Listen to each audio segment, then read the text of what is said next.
Okay ခုလုံးမလေးခြင်းက unilateral press reverse lunges ပေါ့နော် unilateral press လို့ပြောတဲ့အတွက်ကြောင့်တစ်ဖက်ရှင်တွန်းမယ်ပြီးရင် reverse lunges နဲ့တွဲပြီးသွားမယ်ဒါမျိုးလေဘယ်ချိန်ညာလက်ကောပါလိုက်ပြီးတော့နောက်ဆုံးလက်ကလည်းဒီလို counter lateral ဖြစ်ရမယ်ခြေထောက်ကလည်းဘယ်ညာ reverse lunges သွားရင်လက်ကလည်းတစ်ဖက်ကတွန်းတစ်ဖက်ကနောက်ဆုံး Okay အဲ့ဒီတောင်တော့မယ်အလေးအနေနဲ့ကျတော့အလေးတုံးနေတံပယ်တွေကင်လို့ရတယ်အလေးပြားတွေကင်လို့ရတယ်ဒါမှမဟုတ်ဘာဘယ်နဲ့လုပ်လို့ရတယ်ဘာဘယ်ကတော့အဆင့်မြင့်ပုံစံဖြစ်တယ်ဆိုတော့ဘာဘယ်နဲ့လေ့ကျင့်မယ်ဆိုရင်သူကနှစ်ဖက်မညီရအောင်တစ်ဖက်တည်းကင်ရတာဖြစ်တော့ကြောင့်အရင်ထင်းခတ်သွားတယ်ပြင်အလေးပါရင်ဘယ်လိုမှမလွယ်ဘူးအဲ့ဒီဖြစ်နိုင်တယ်ပေါ့နော်ဒါကြောင့်ဘာဘယ်နဲ့လေ့ကျင့်ကြည့်ကြည့်တယ်ဆိုရင်တော့အလေးမပါပဲတန်းအလွတ်နဲ့အရင်လုပ်တင်တယ်ဘာလို့ဆိုသူ့ကိုငြိမ်ဖို့အတွက်လက်တစ်ဖက်တည်းနဲ့ထင်းရမှာဖြစ်တဲ့ကြောင့် Okay ဒါဆိုရင်ဒါဘာပဲကိုပခုံးမှထမ်းထားတယ်နောက်တစ်မိကပုံစံနဲ့မတည့်ရထားမယ်ပြီးရင် reverse lunges ထိုင်ချမယ်ဒီလက်ကနောက်ကိုရောက်သွားရင်ဒီလက်ကဆန့်မယ်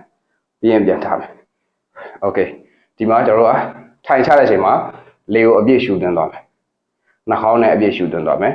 ပြီးရင်ပြန်ထားတဲ့အခါမှာပါးစပ်ကနေလေကိုဖြည်းဖြည်းချင်းရွှေ့တာပြီးအပေါ်ရောက်တဲ့ဒီဖြည်းဖြည်းချင်းထုတ်သွားမယ်တခါလည်းအပြီးမထုတ်ဘူးပေါ့နော် Okay နှာခေါင်းနဲ့လေအပြည့်ရှူသွင်းမယ်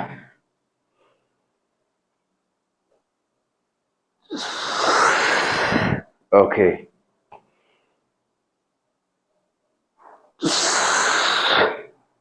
Okay. Okay. ဒါဘာပဲနဲ့လုပ်ပြတာဆိုတော့ကွာ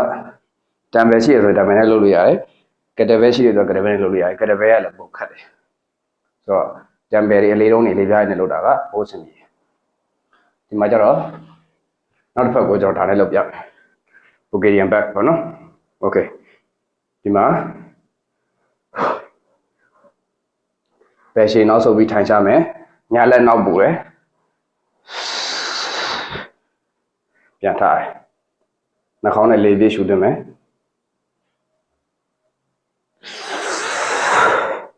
ပါးစပ်ကလေးပြည့်ချင်းထုတ်ပြန်ထားမယ်